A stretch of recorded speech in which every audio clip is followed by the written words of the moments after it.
Well, boys, had an amazing weekend on Kijiji. I'll have to show you some of my spoils. I'd have to say that this is probably one of my best weekends for finding shit on Kijiji. This is a pretty wicked project I'm working on, so let's get at her. So I was able to do a pretty good Kijiji score on a racing seat. I ended up buying 2 of them off a guy, and just went today and took the other one. I'll put a picture up here somewhere, or here, of the other seat.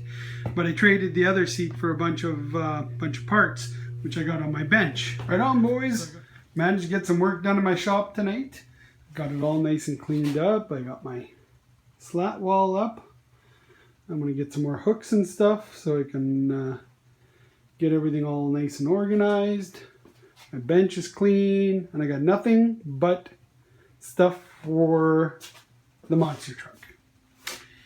So I went on a shopping spree this weekend, and I spent a couple $100, and I managed to get myself a nice racing seat.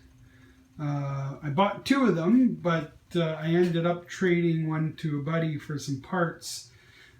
He needed a nicer seat for his car, so he was happy to take it off my hands.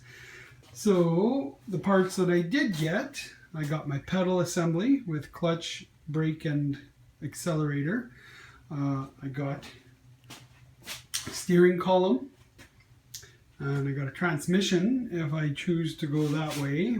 I don't know if I'm going electric or if I'm going gasoline engine quite yet, but if I go gas, then I've got a nice transmission that I can use.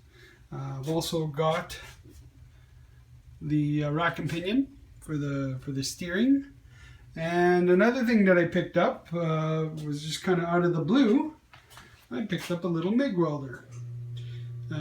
It's a flux core, but it can be upgraded to gas. So to go along with my TIG, I got a MIG, so I can do TIG, MIG, wire, flux core, and stick welding. So I'm good for pretty much anything. I'll get another look at the wall. So I think what I'm going to do with the steel bench is I'm going to fill the top with 3/4 inch plywood, and I'm going to use it as a face for here. So I'll attach it here, and I'll attach it here, and I'll lay it down, and it'll be like a cover, and then I can store my magnets and stuff on it, and then when I need to, I'll pull it up, and it'll be extra workbench, extra bench space that I can weld on. I think that'll work pretty good. So I also was hunting for a grinder so I can grind my tungsten, and I forgot that I had this drill press for my Dremel, and looking at it close, I noticed that I could spin it sideways. So for now, I'll be sharpening my tungsten with that, which actually works really well.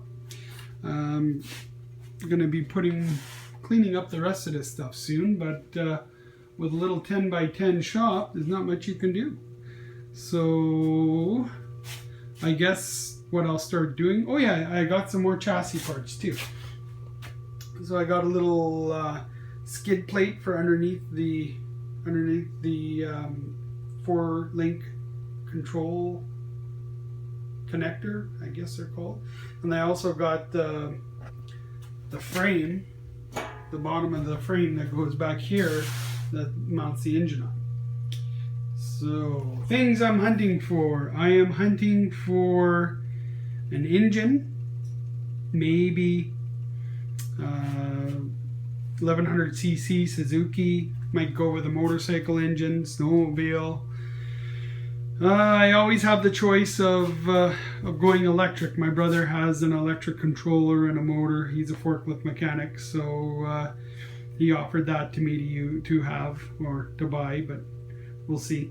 I don't know if I want this thing to make noise. I don't want it to sound like a golf cart, so I'm leaning towards putting a gas engine in there. So fuel cell, I'll need a fuel cell. I do have a radiator. It's a little on the big side. I might swap that for something a little smaller. But yeah, so I guess my first job here is going to be strip this down. I have a car at the farm that's got a nice metal old style steering wheel. So I'm hoping that I'm gonna get this thing off of here. Wonder if there's an airbag in there. That could be fun. All right, guys. Till the next time. Have a good one.